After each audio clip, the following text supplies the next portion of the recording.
panindigan nyo, mga justices! Ulitin ko, panindigan nyo mga justices, ang pagiging Supreme nyo, yung pagiging Supreme Court nyo, hindi kayo dapat matakot sa mga oligarko, lalong hindi tayo dapat matakot sa isang bangag na si Bongbong Marcos. Napaka-inotal!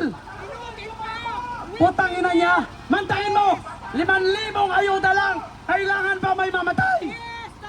Dahil ang kanilang ginagawang patakaran, ayaw nila gawin sa online transaction. Dahil alam nila, kapag online transaction, hindi sila makakapagnakaw. Kaya ang ginawa nila, pinapila nila ang mga drivers, riders, mula madaling araw hanggang gabi. Umabot ng 13 hours to 14 hours. Para lang mabigay ang 5,000 ayuda, putang ina, may namatay pa. Kung hindi ba namang inotel at pangaga nakaupong presidente, hindi ganito yung mangyayaring sistema sa ating bansa. Tingnan nyo yung nasa likod natin, yung nasa PGH. Dati mayroong 100 million dyan na nilalaga ang opisina ng presidente para ang lahat na pupunta dyan ng mga mahihirap na walang kakayanan na ipagamot ang kanilang sarili, walang mahuhugot na sariling pera sa kanilang sariling bulsa ay magagamot. Ngayon hirap na dahil ang 100 million na dapat para sa may sakit ng mga Pilipino ay ibinusa ng bangag na presidente. Hindi tayo titigil hanggat hindi tinanggal ang excise tax sa produktong langis at hanggat hindi tinanggal yung VAT. Kasi mantakin mo, kung 29% nga naman ang binabayaran natin sa bawat pagbabakarga natin ng produktong langis, napakalaking tipid yan para sa ating mahihirap. Kung hindi nila kayang ipagpapatuloy, natanggalin itong VAT kahit temporaryo lamang.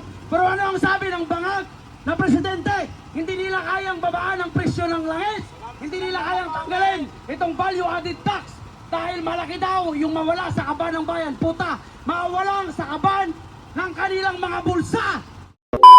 Kahit hindi maganda yung gising natin sa araw-araw dahil si Bongbong Marcos pa rin ang nakaupo sa Malacanang.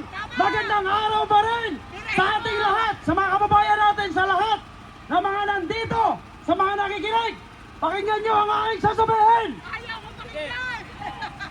Pang-5 araw na po namin dito sa Supreme Court at handa kaming magbabalik-balik dito sa harap ng Supreme Court hanggat hindi naglabas ng desisyon ang Supreme Court ng TRO at ibasura, ipatigil itong illegal na putang inang impeachment na ginagawa laban kay Vice President Sara.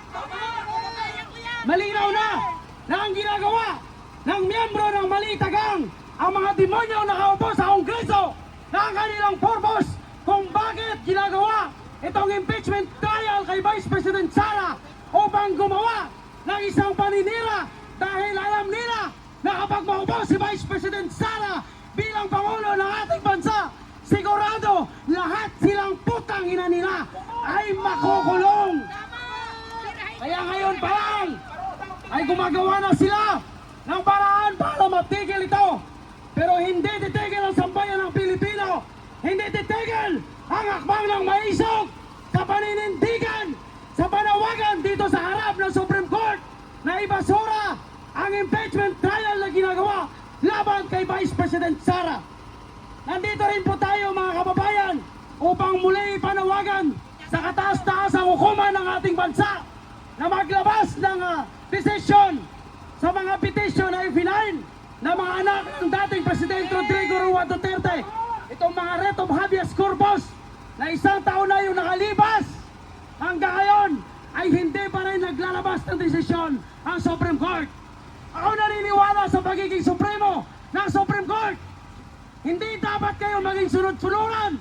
Panindigan ng Supreme Court ang kanilang pagiging supremo, ang kanilang pinakamataas na hukuman ng ating bansa at hindi maging sunod-sunuran sa isang adik na presidente. Hindi dapat matatakot ang mga miyembro ng Supreme Court sa isang adik na presidente. Sayang naman kung bakit pinangalanan pang Supreme Court itong opisina na ito, kung sila ay maging sunod-sunuran lamang at kung sila ay matatakot lamang sa mga oligarko, sa mga putang ilang politiko na nakaupo sa gobyerno. Panindigan nyo mga justices. Ulitin ko, panindigan nyo mga justices, ang pagiging Supreme nyo, yung pagiging Supreme Court nyo, hindi kayo dapat matakot sa mga oligarko.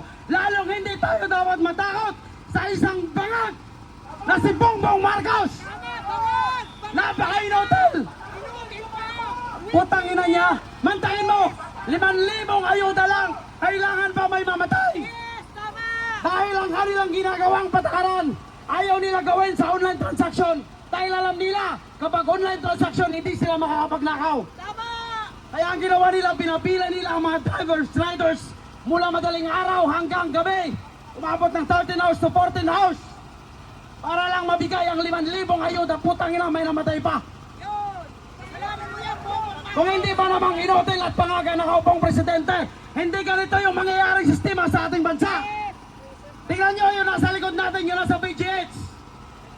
Dati mayroong 100 million dyan na nilalaga ang opisina ng presidente para ang lahat na pupunta dyan ng mga maghihirap na walang kakayanan na ipagamot ang kanilang sarili, walang mauhugot na sariling pera sa kanilang sariling bulsa ay magagamot.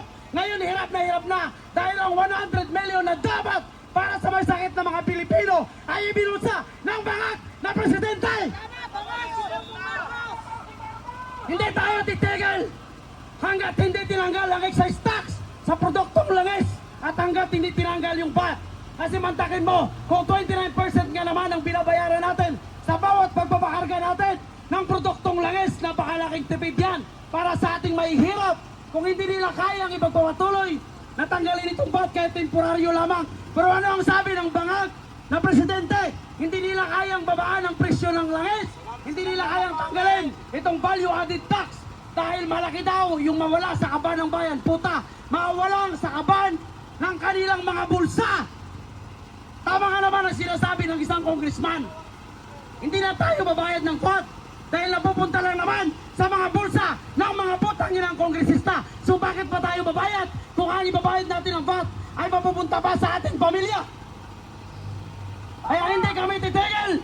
Kung pang 5 araw, may pang-6, may pang-7, may pang-8, hanggat hindi nagsasalita ang Supreme Court, hanggat hindi naglabas ng desisyon ng Supreme Court sa mga nakapinding na petisyon na ipinail ng mga anak ng dating Presidente Rodrigo Roa Duterte, at hanggat hindi pinatigil ng Supreme Court ang illegal na pagpapa-impeach kay Vice President Sara, lalong-lalo na isang putang inang kriminal na kidnapper ang ginamit nilang testigo.